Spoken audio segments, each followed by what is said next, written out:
So if you guys want to follow me on Instagram, it's do better_fitness, and that's for my work one, and our car one is watch_German_cars. Okay, please enjoy the video. We're going to be doing our review of a 2020 BMW 530D, and this is the xDrive. So from the outside, it looks actually pretty cool. I like the white. Honestly, my wife's not a fan, but I like it. It's got the M pack, as you can see in the sills. It's got nice lighting inside. It's got 3-stage heated front seats. It's got massaging heated front seats, which is awesome. So you can pick what level of massage you want to get. You can do whole body. The whole body honestly feels weird when it gets to your butt. I didn't like that. But if you just go to shoulders or lumbar or upper body, it's fine. This one does have the thing so you can actually watch TV in it. I don't know if that's actually a pretty good idea or not. I think it's going to be a little distracting.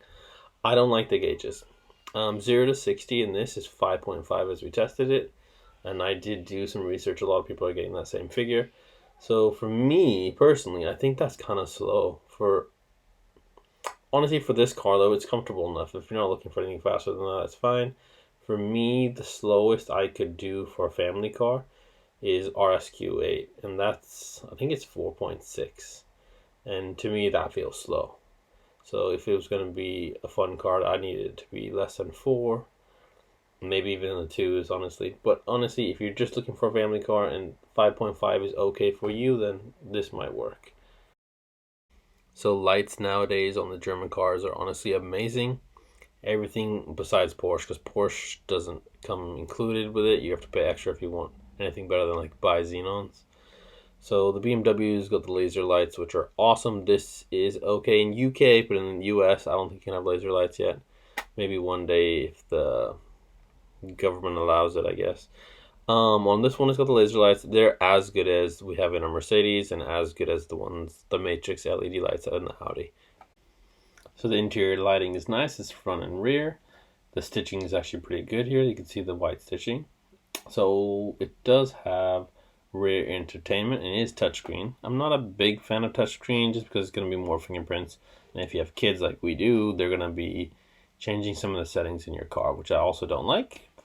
I think if you have kids and you're looking for this car, I would not opt to get the screens because if you have rear-facing kid seats, unfortunately, the screens are in your way and they're not removable.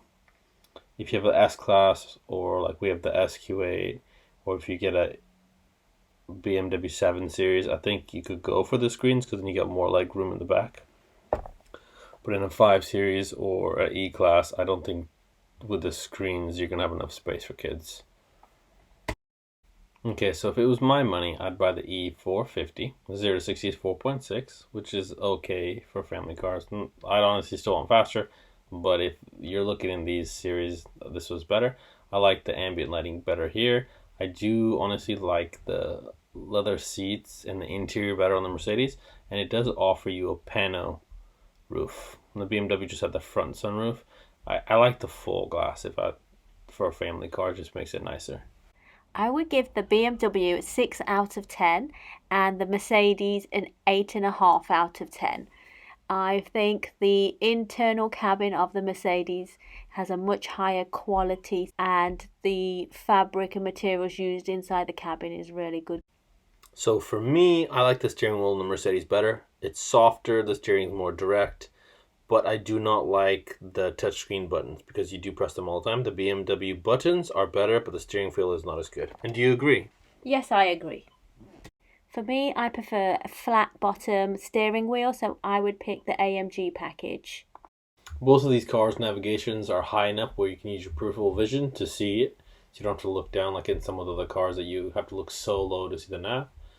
But I would pick the Mercedes because overall it's better. This is a petrol version that we tested. So in our day-to-day use, it still got better fuel economy than the diesel. And that's just because how I drive it, honestly. I got a heavy foot, and we do a lot more city than long distance. But honestly, everybody's case is going to be different. But in our driving, comparing these back to back, they both are retaining like 25 mpg.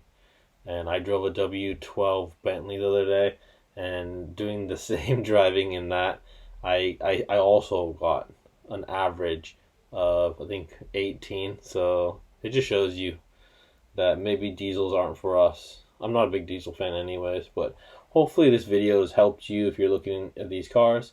I did make this video for a particular person. He didn't want me to mention him in the video, but hopefully this helps you, and if you have any more questions, let me know. Every Wednesday we make a new video. Please like and subscribe. Thank you.